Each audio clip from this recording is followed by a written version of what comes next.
नमस्कार, आपण पाहत आहात आपल्या हक्काचे न्यूज चॅनल, ज्याचे नाव आहे ठळक घडामोडी। बनावट नोटा छापणाऱ्या टोळीचा पर्दाफाश। पुण्यात 28 लाख रुपयांच्या बनावट नोटांसह 5 जणांना अटक। पुणे पोलिसांनी बनावट नोटा तयार करणाऱ्या टोळीचा पर्दाफाश केला आहे। पोलिसांनी 28 लाख रुपये किमतीच्या डुप्लिकेट नोटा जप्त केल्या आहेत। त्याशिवाय बनावट नोटांचं मशीन ताब्यात घेतलं आहे। पुणे पोलिसांनी या प्रकरणी 5 जणांना बेड्या ठोकल्या आहेत। यामध्ये 2 महिलांचा समावेश आहे।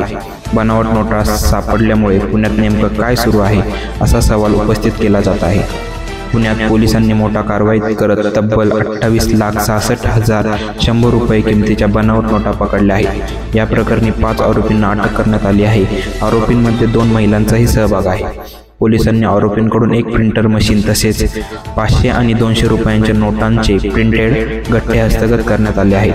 ही कारवाई शिवाजीनगर पोलीस स्टेशनच्या सायबर पथकाने केली आहे।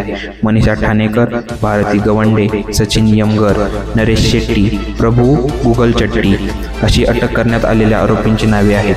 बँकेत बनावट नोटा जमा केल्याची माहिती शिवाजीनगर पोलिसांनी मिळाली। त्यानंतर पोलिसांनी तपास सुरू केला आणि या प्रकरणात पर्दाफाश करण्यात आला। पोलिसांनी 28,66,100 रुपयांच्या प्रिंट केलेल्या बनावट नोटा आणि 2,04,000 रुपयांच्या खऱ्या नोटा जप्त केल्या आहेत। पोलिसांनी 5 आरोपींना बेड्या ठोकल्या असून गुन्हा दाखल करण्यात आला आहे। त्यांना कोर्ट हजर करण्यात येणार आहे। शिवाजीनगर पोलीस या प्रकरणाचा तपास करत आहे। बनावट नोटा तयार करणाऱ्यांमध्ये आणखी कोणाचा हात आहे का याचा तपास करण्यात येत आहे। प्रतिनिधी आविष्कार फुलेसोबत ठळक घडामोडी।